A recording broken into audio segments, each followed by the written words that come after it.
Assalamualaikum warahmatullahi wabarakatuh. Bismillahirrahmanirrahim. Alhamdulillahi rabbil alamin. Wabihi nasta'inu ala umurid dunya waddin. Wala hawla wala quwata illa billahil aliyyil azim. Asyhadu an la ilaha illallah wahdahu la syarika lah. Wa asyhadu anna Muhammadan abduhu wa rasuluh.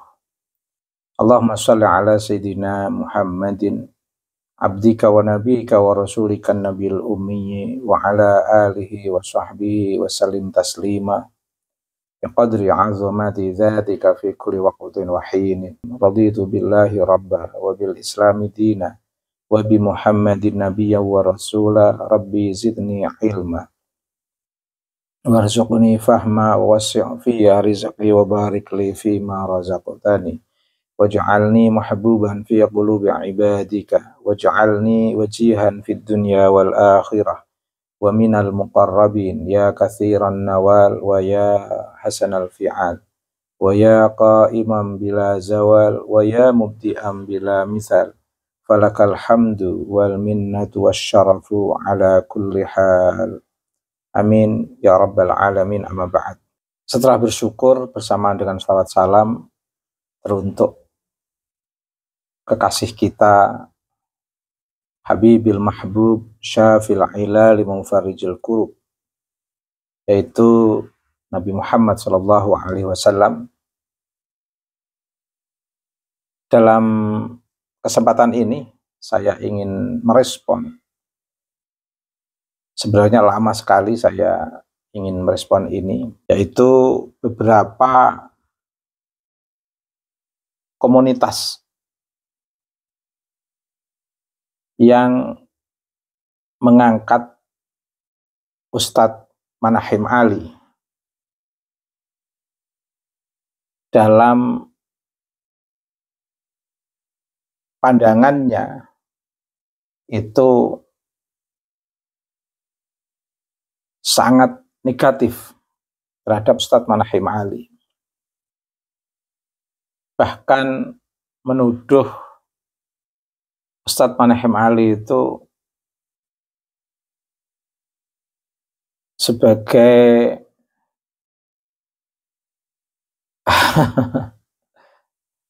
pokoknya negatif. Saya nggak ingin mengungkap, nanti malah jadi pintu masuk keberulangan kata yang justru malah menjadi benih-benih penyebaran pintu masuk perspektif-perspektif yang negatif terhadap Ustadz Manahim Ali, sehingga ungkapan-ungkapan yang negatif itu nggak perlu saya ungkapkan kembali. Tetapi ketahuilah bahwa ungkapan-ungkapan negatif itu pertama merugikan keumatan min ummati Nabi Muhammad sallallahu alaihi wasallam, yang seharusnya dalam bahasa ekonomi umat Islam ini mendapatkan cash flow atau sistem keberuntungan atau kemanfaatan yang bisa dirasakan umat Islam dengan kehadiran Ustadz Manahim Ali. Tetapi karena ada sekelompok yang nggak memahami, akhirnya ingin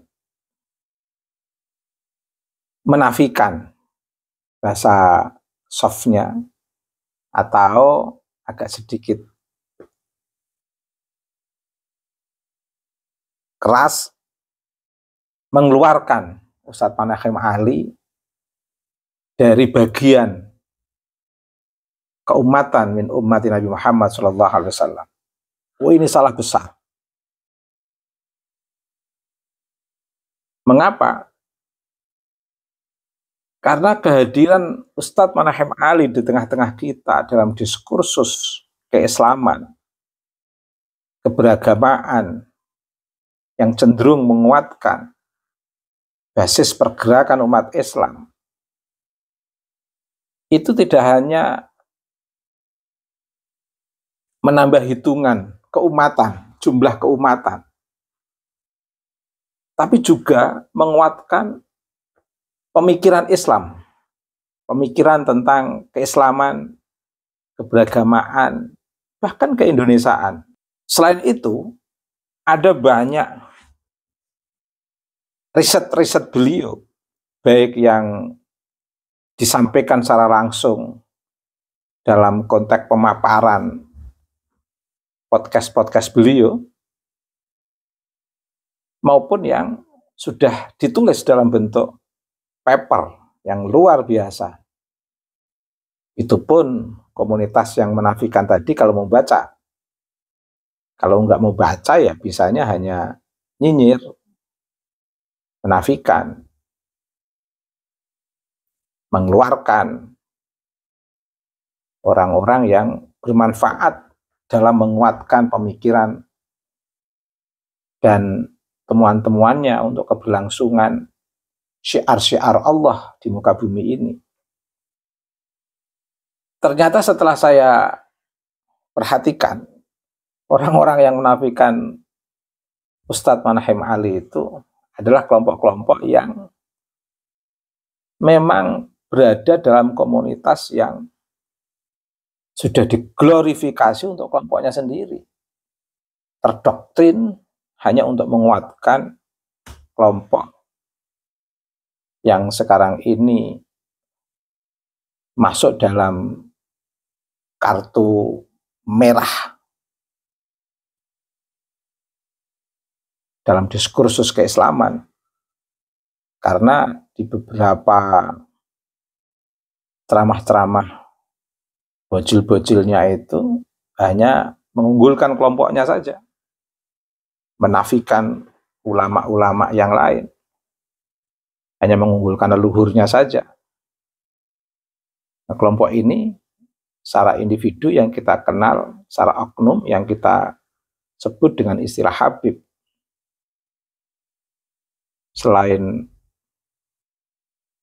mereka ini terlalu mabuk dalam menceritakan para leluhurnya, juga betul-betul menafikan orang-orang yang tidak mengikuti sistem glorifikasi yang dikenalkan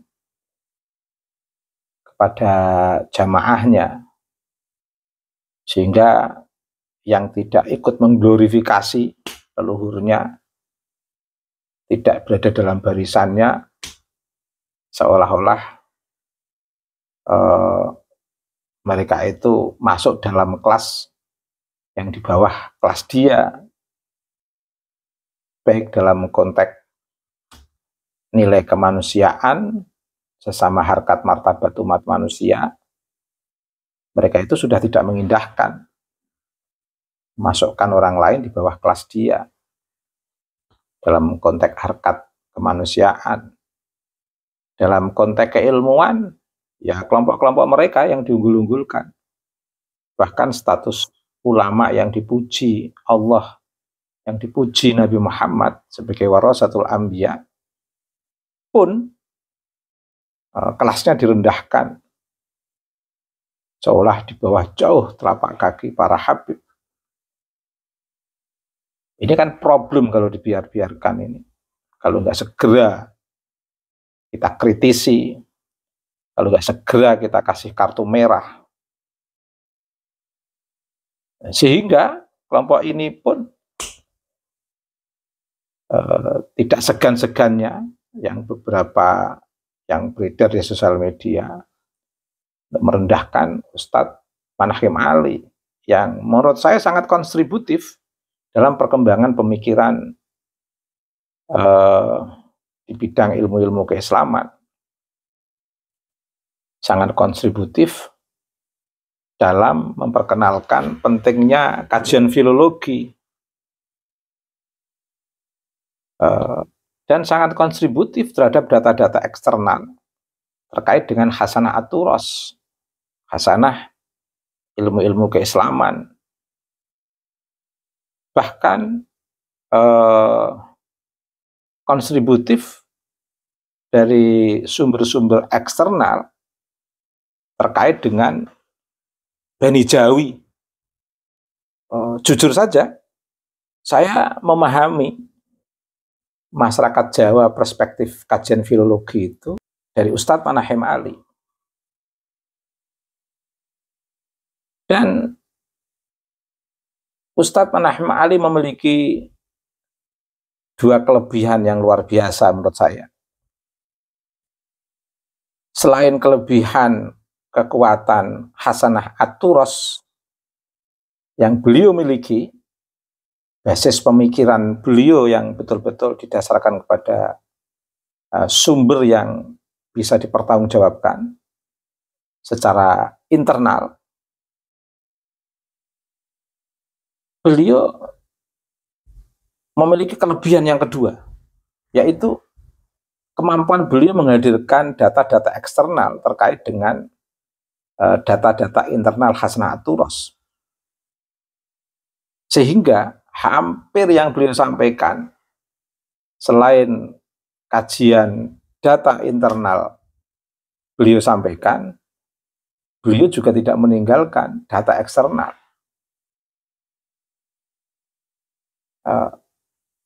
Kalau dalam wilayah historis di lingkungan kita, lingkungan pesantren, Prof. Manahem Ali ini sudah layak dipanggil Kiai Haji Manahem Ali. Karena basis keilmuan beliau dalam hasanah at-turos yang didukung dengan ketajaman perspektif beliau, itu mampu menghadirkan referensi sebagai basis internal at-turos dan mampu menghadirkan referensi sebagai basis data eksternal tentang hal-hal penting di dalam at-turos.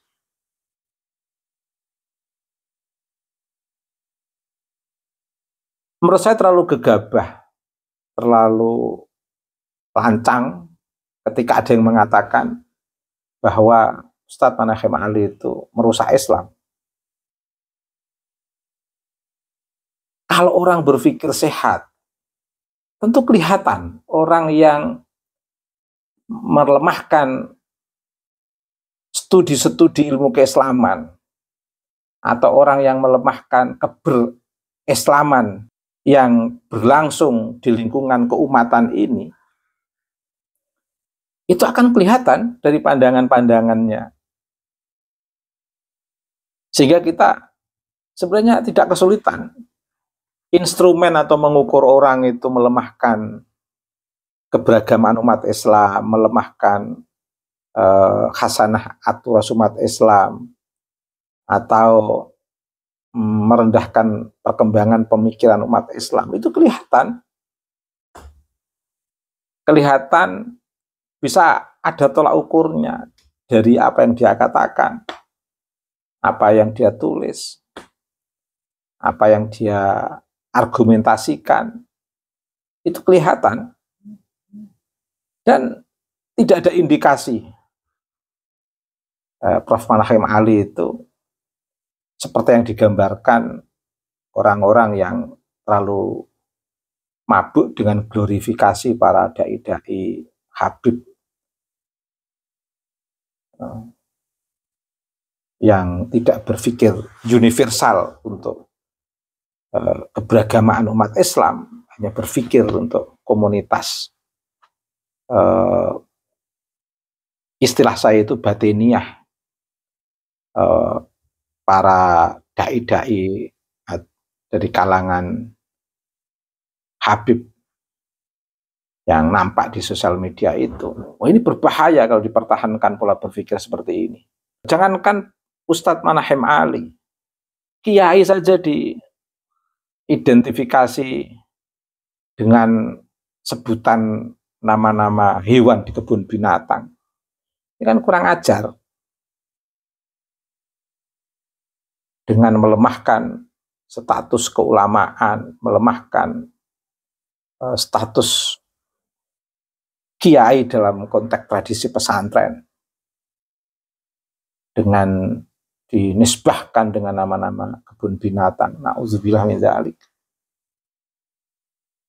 Nah, begini ini juga masih ada yang belum sadar tentang fenomena yang mengerikan ini, yang membahayakan, yang berkembang di kalangan dai-dai Habib yang nampak di sosial media ini. Masih ada yang membela. Makanya tidak heran kalau Ustadz Manahem Ali pun menjadi sasaran framing yang telah mereka keluarkan, yang telah mereka sampaikan ke publik. Mereka nggak takut dosa, orang-orang seperti ini nggak takut dosa. Tentu kita memuji siapapun dari kalangan kiai atau santri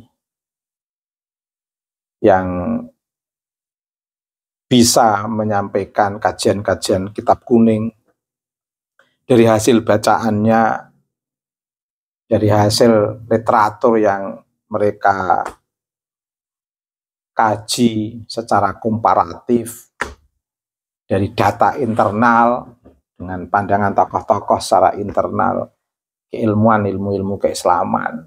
Tentu kita mengapresiasi ini. Yang ini kebanyakan dipaparkan oleh kiai-kiai dan tokoh-tokoh yang sudah viral di sosial media. Bagus. Bagus. Tapi dengan kehadiran Ustadz Manahem Ali kan double. Tidak hanya hasanah internal At-Turos, tapi juga ada hasanah eksternal yang justru menguatkan At-Turos, menguatkan studi ilmu-ilmu keislaman, pemikiran keislaman. Ini kan luar biasa yang harus kita apresiasi. Bukan malah kita lemahkan, kita tuduh macam-macam. Prof. Manahem Ali sudah layak kita apresiasi karena telah menghadirkan double pemikiran dari kajian hasanah internal maupun pemikiran maupun dari hasanah eksternal. Dan bahkan tidak hanya itu, termasuk kita jadi paham sejarah Islam, keberagamaan di Nusantara ini perspektif kajian filologi, sehingga kita jadi bisa mengukur relasi keberagaman kita dengan kearifan lokal di lingkungan kita sebagai masyarakat Jawa ini. Nah, makasih Ustadz Manahem Ali. Memiliki kehadiran Ustadz Manahem Ali benar-benar memiliki kontribusi yang sangat luar biasa dalam konteks perkembangan pemikiran Islam dan ilmu-ilmu keislaman berbasis data internal dan data eksternal. Kita jadi tahu itu. Ternyata ada kajian filologi yang menguatkan kajian internal kita dalam pemikiran keislaman yang didukung dengan hasanah-hasanah eksternal yang di luar dugaan kita. Dan itu bisa kita ikuti dari jejak-jejak di digital beliau yang disampaikan oleh podcast dan karya-karya beliau. Para muhibin bacalah yang tulus, jangan karena hitam putih suka Habib atau tidak suka Habib, tapi melihat orang itu dari kontribusi pemikiran keilmuannya, jangan karena dengan perasaan suka atau tidak suka. Biar kita dalam keberagaman ini keberagamaan yang berbasis etik universal dalam konteks nilai-nilai keislaman, bukan keberagamaan yang berbasis primordial kelompok-kelompok tertentu yang akan menghasilkan gerakan komunalisme yang justru berbahaya untuk perkembangan Islam ke depan. Islam rahmatan lil alamin, Islam yang penuh keadilan, kemanusiaan dan kesetaraan. Demikian, semoga bermanfaat karena waktu sudah senja menyambut waktu maghrib tiba. Akhirnya subhanakallahumma wa bihamdika mil al-mizan wa min ta'al ilmi wa mablaghar ridha wa zinatal arsh asyhadu an la ilaha illa anta astaghfiruka wa atubu ilaika wa sallallahu ala sayyidina Muhammadin wa ala alihi wa sahbihi wa baraka wa sallama walhamdulillahi rabbil alamin wallahul muwaffiq ila aqwamit thariq Assalamualaikum warahmatullahi wabarakatuh.